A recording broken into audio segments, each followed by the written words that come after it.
শুভ সকাল আমার প্রিয় বন্ধুরা। আশা করি তোমরা যে যেখানে আছো সুস্থ আছো, ভালো আছো।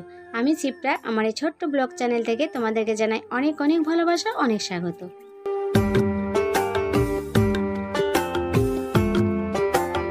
উঠেছে সকালে, উঠে হাত পা ধুয়ে তারপর আমি তুলসী মন্দির গোবর দিয়েছি, চা করে খেয়েছি। তারপরে আমি কাপড় ছেড়ে গোপুসোনাকে ওঠাতে এসেছি। সকালবেলাতে মুখটা ধুয়ে চা না খেলে না কেমন কেমন লাগে, আমার যেন কাজে এনার্জি বসে না।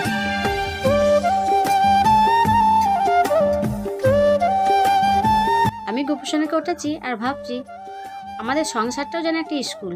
সোনাই যেমন ইতিহাস, ভূগোল, বিজ্ঞান পরপর রুটিন অনুযায়ী ক্লাস পড়াগুলো করে, সেরকম আমাদেরও পরপর কাজগুলো যেন সাজানোই থাকে।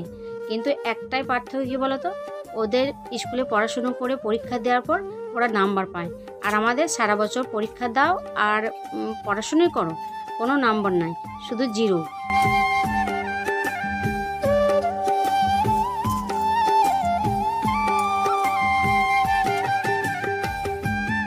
তবু কাজগুলো নিজের মতন করে নিজের সংসার সব কিছু গুছিয়েই করি, ভালো লাগে করতে। স্কুলে সোনাইরা যেমন বলে যে স্কুল যাব না, পড়া হয়নি, কিন্তু সংসারে তো সেটা নয়। আমার মানে পড়া হয়নি বা আমি কাজ করতে পারবো না বা আমার শরীর খারাপ, সেটা নয়। ওদের স্কুল কামাই হলেও ওদের গার্জেন একটা চিঠি লিখে দিলে ওদের স্কুলে ঠিক হয়ে যায়। কিন্তু আমাদের শরীর খারাপ হয়ে গেলে গার্জেনে কল করুক আর যাই করুক বা গার্জেন চিঠি দেন, কোনো মানে ছুটি মঞ্জুর নাই, আমাদের সেই সমান তালে কাজ করেই যেতে হবে। তাহলে চলো, আমার গোপুসোনাকে ওঠানো হয়ে গেল, ওকে খেতে দিয়ে দিচ্ছি। আর ওকে সকালবেলায় কোনো দিন চকলেট দিই, কোনো দিন আরও অনেক কিছু দিই। তাহলে আর তারপর আমি ওকে খেতে দেওয়ার পর তারপর আমি দেখো, যেহেতু বৈশাখ মাস, তাই আমি তুলসী মন্দিরে আমি একটু জল দিয়ে দিলাম। যেহেতু সকালবেলায় কাপড় ছিঁড়ে থাকি, তো ওই জন্য তুলসী মন্দিরে জলটা আমি দিয়েই দিই। যেহেতু আমাদের নারায়ণে বত নেই, কিন্তু আমাদের শ্বশুরবাড়িতে নেই, বাবার বাড়িতে আছে, শ্বশুরবাড়িতে নেই। তারপর দেখো এসে সোনাইয়ের জন্য জল গরম করছি, ও বনভিটা খাবে, ওই জন্য জলটা গরম করতে দিয়েছি। আর দেখো আমি প্রণাম করলাম, কেন বলো তো, আমি জোড়া শালিক দেখলাম বলে প্রণাম করলাম। আর ঘড়ির দিকে তাকাচ্ছি, কেননা সোনাইয়ের স্কুল টিচার আসবে। তারপর দেখো আমার জল গরম করে ঢাকা দিয়ে রেখে এলাম, তারপর দেখো মায়ের ঘরে বিছানা একটা তুলে নিচ্ছি আমি।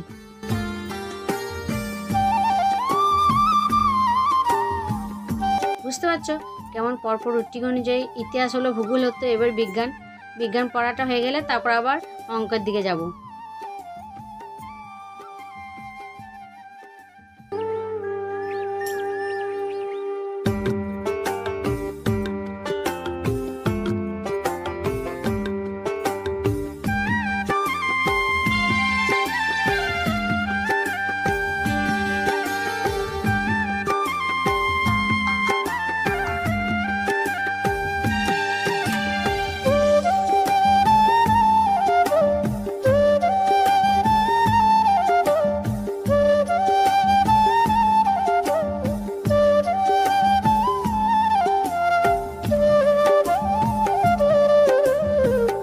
দেখো মুড়ি খাবার জন্য আমি আলু আর মটর কলাই সেদ্ধ করতে দিয়েছি। আগে থেকে মটর কলাইটা আমি মানে ভিজিয়ে রেখেছিলাম রাত্রেবেলায়, আর দিনের বেলায় আমি সেদ্ধ করতে দিয়েছি। অনেকটা সেদ্ধ হয়ে গেছে, আমি প্রেশার দিনে কড়াই হয়ে গেছে সেদ্ধ অনেকটা। এটা মুড়ি খাবার জন্য করেছি। তারপর দেখো সোনাইরা যেহেতু স্কুলে টিচার আসবে, অঙ্কের টিচার, ওই জন্য আমি ওদের ওই বারান্দাতে আমি মাদুর আর কম্বলগুলো বিছিয়ে দেবো। আরও সোনাই মেকআপ পরবে না, আরও 4-5 জন আসবে পড়তে, ওই জন্য আমি দুটো মাদুর, আর মাদুরের ধারটা দেখো একদম ছিঁড়ে গেছে, মানে খুলে গেছে। অনেক দিন হয়ে গেল মাদুরগুলো এনেছি, ধারগুলো খুলে গেছে। একবার মানে ধারগুলো একবার মানে কাপড় দিয়ে, মানে কাপড়ে পাট দিয়ে ভালো করে সেলাই করেছিলাম, কিন্তু আবার খুলে গেছে। আবার ভাবছি যে এটা আমাদের না একটা মাদুর পাতা নেই, এই ওরা টিউশনি পড়বে তাই, তাছাড়া মাদুর পাতা একটা নেই। তবু ছিঁড়ে গেছে কী করে, মানে ভরা থাকলেও ছিঁড়ে যাবে আর এমনি তোমার ব্যবহার করলেও ছিঁড়বে। তার উপরে একটা কম্বল পেতে দিলাম, আর এই দিকে সাইডে একটা, ওই দিকে শতরঞ্জি আছে, ওইটা পেতে দেবো। তাহলে অনেকটা জায়গা ওদের ভালো করে বসা হবে। দেখো ঘরের ভিতরে দেখো আমার কী ক্ষতি করেছে। আমার একটা বডি লোশন ছিল, সেটা ইঁদুরে কেটে খেয়ে দিয়েছে। মানে আমি বারবারই গেছিলাম ওই যে অপারেশনের সময় তখন। তারপরে একটা সানস্ক্রিন ছিল, পুরো সানস্ক্রিনটা নতুন ছিল, সেইটা কেটে একদম পুরো নষ্ট করেছে। ওর বাপির চোখের ড্রপটা এই 5-6 দিন হলে কিনেছে, সেটা কেটে একদম টুকরো টুকরো করে দিয়েছে। আর একটা আমার পায়ের ফুট ক্রিম ছিল, সেটাও দেখো আমার একদম কেটে দিয়েছে। এটা ফুট ক্রিমটা পুরো কেটে দেখো কেমন করেছে। একটু মানে সানস্ক্রিনটা তবু একটুখানি পেলাম, বাকিগুলো আর কিচ্ছু পাইনি। তার ভাবছি দেখো বেড কভারটা কাচবো, ওই জন্য বেড কভারটা আমি বিছানা থেকে, সোনায় উঠে গেছে, বেড কভারটা বিছানা থেকে আমি তুলে নিলাম। ওটা গরম জল চাপিয়েছি, এটা ভিজিয়ে দেবো। তারপর বিছানাটা ভালো করে পরিষ্কার করে নিচ্ছি। কেটেছে তো কাটাগুলো পড়ে রয়েছে, আমি ভাবলাম যে একটু ভালো করে পরিষ্কার করে নিই, তারপর মেঝেটা ভালো করে ঝাড় দিয়ে নেবো। এখন ঝাড় দিয়ে বাইরে বের করতে পারবো না, কেন কম্বল আর এগুলো বিছানা আছে, ওগুলো বের করতে পারবো না। আমি এখানেই মানে ঝাড় দিয়ে এখানেই জড়ো করে রেখে দেবো, তারপরে ফেলবো। কত দেখছো কত টুকরো করেছে, 2 দিন থাকি না, ও বাপিও গেছিলো, ওই জন্য ঘরটা মা আলোটা জ্বালেনি, অন্ধকার হয়েছিল, ওই জন্য যত পেরেছে মনের সুখে কেটে দিচ্ছে। বিশেষ করে আমার এই বডি লোশনটা কেটেছে, খুব কষ্ট লাগছে। তারপর দেখো টিউশনও পড়া হয়ে গেল, আর স্যারও চলে গেল, আর সোনাই দেখো ও ম্যাগি করছে। আমি বললাম যে, ও বলছে ভাজা ভাজা করবো, আমি বলছি না ঝোল ঝোল করবে, স্যুপের মতো ভালো লাগবে খেতে। আর আমার ড্রাগন গাছটা দেখো কত বড় হয়ে গেছে, সাইড দিকে একটা কত বড় একটা ডাল বেরিয়েছে, দেখো দারুণ লাগছে না দেখতে। আর দেখো আমি কাগজি গাছগুলো দেখাচ্ছি, কাগজিগুলো দেখাচ্ছি, আমাদের কাগজি লেবুগুলো, আর কেমন থোক থোক ধরেছে। বৃষ্টি নেই, আমি প্রতিদিন সন্ধ্যেবেলাতে না যখন মোটরটা চালাই, তখন আমি বালতি করে জলগুলো গাছের পুরো গাছটাতে ঝিকে দিই, কেননা যদি কাগজি লেবুগুলো খসে যায়। আর কি থোক থোক করে ধরেছে, পুরো এক গাছ ধরেছে, প্রচুর ধরেছে। আর বৃষ্টি না হলে এগুলো খসে খসে পড়ে যাবে। তা এত এইখানে একটা আমাদের টাইম কল করে দিয়েছে দাদা, কিন্তু এখনও সেটিং হয় নাই, জল এখনও আসে না, এখনও সেটিংটা পুরো হয়নি। তারপর দেখো আমার দিদি একটা এঁচড় দিয়েছিল, আমার দিদি বাবাড়ি গেছিলো, বাবার থেকে এলাম, দিদি একটা এঁচড় দিয়েছিল, আর এঁচড়টা আমি কাটবো।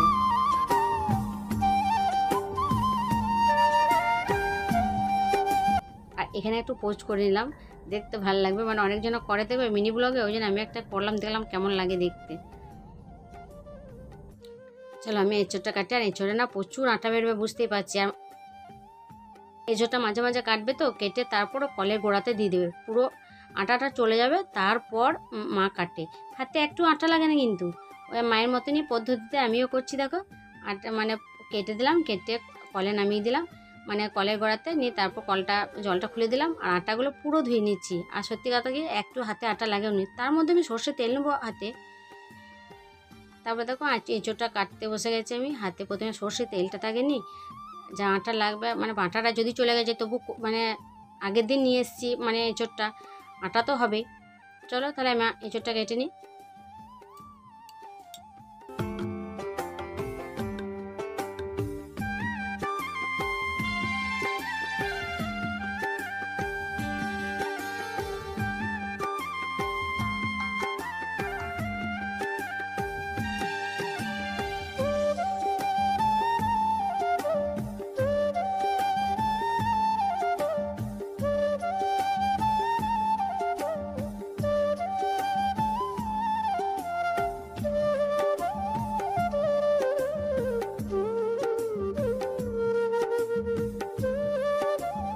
তারপর দেখো এঁচড়টা কাটলাম, কেটে একবার আমি সেদ্ধ করতে দিয়ে দিলাম। আর তারপরে এই জায়গাটা ভালো করে পরিষ্কার করে নেবো, নিয়ে ঝেঁটিয়ে নেবো। তারপর তো সব কিছু রান্না হয়ে গেছে, আর তোমাদের সাথে রান্নাগুলো শেয়ার করতে পারিনি।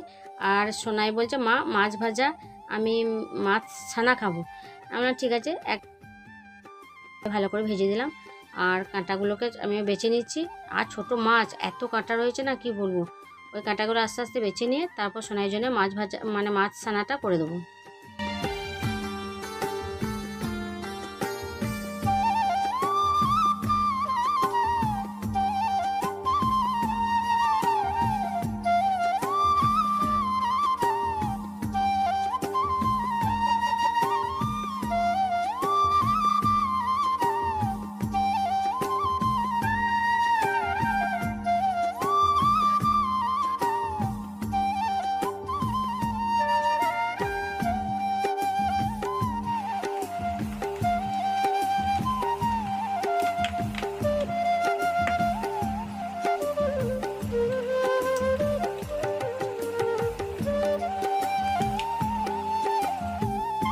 দেখো আমার মাছ ছানা কমপ্লিট হয়ে গেল।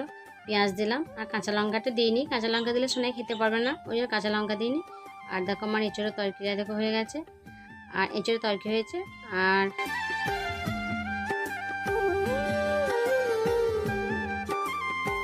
গুড ইভিনিং বন্ধুরা, আর এখন সন্ধ্যাবেলাতে দেখো আমার একদম মাথাটা এত ব্যথা করছে কি বলবো। দিয়ে সোনাইকে বলছি, সোনাই একটুখানি তেলটা ম্যাসেজ করে দে। আর তখন 8টা সাড়ে 8টা বাজবে। ও আর পড়লো অনেকক্ষণ, 5টা থেকে পড়তে বসেছিল। আর আমার সত্যি কথা বলতে আমার সন্ধ্যে থেকে এত মনটা খারাপ লাগছে কি বলবো। সোনাই বলছে মা পড়াও, আমি বলছি আমার আজকে ভালো লাগছে না, তুই নিজে নিজে পড়। দিব না সোনাই আমার চুলে একটু তেল দিয়ে দিবি।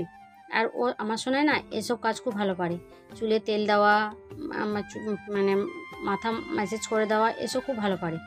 দিয়ে আমি দেখো চুলে, যেহেতু আমার চুলে না খুব উঠছে, তাই দেখো একটু বাজাজ আমলা ড্রপ নিয়েছি, আর একটা ভিটামিন ক্যাপসুল নিয়েছি, আর কাস্টার্ড অয়েল নিয়েছি।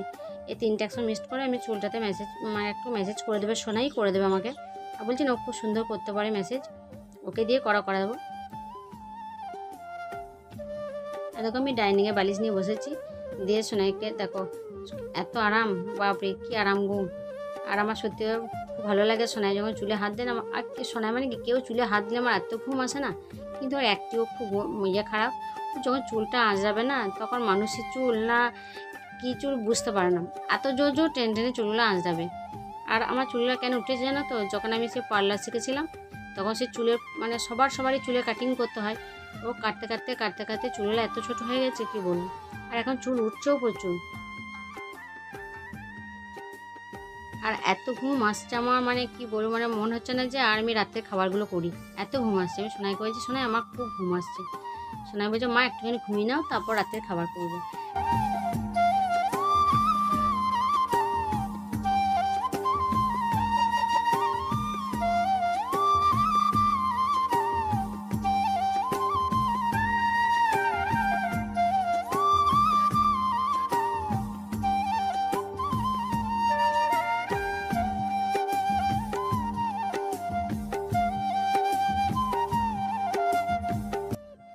আর সোনাই যখন চুলে তেল দেবে না, তখন আমার এই পিঠটাতে চেপে থাকবে।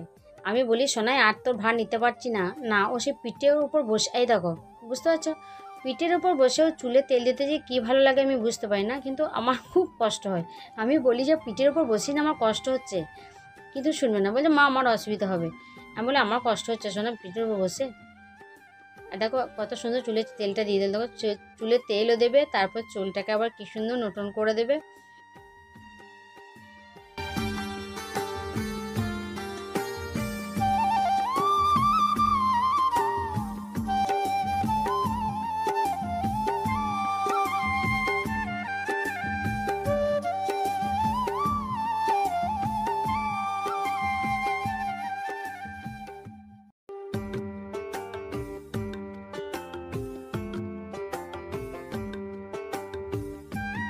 চুলে আমার তেল দেওয়া হয়ে গেল, চুলটা ভালো করে ম্যাসেজও করে দিলে, তারপর চুলটা দেখো ভালো করে আঁচড়িয়ে পেছন দিকে একটা ছোট্ট মতো নতুন করে দিল।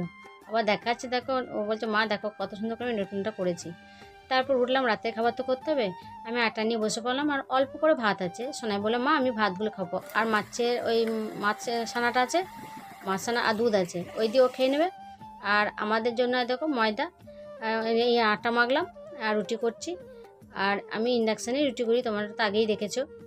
তাহলে চলো বন্ধুরা, আজকের মতো আমি ভিডিওটা এখানে রাখছি। ভালো লাগলে লাইক শেয়ার সাবস্ক্রাইব করবে। সবাইকে টাটা, দেখা হচ্ছে আবার পরের ভিডিওতে।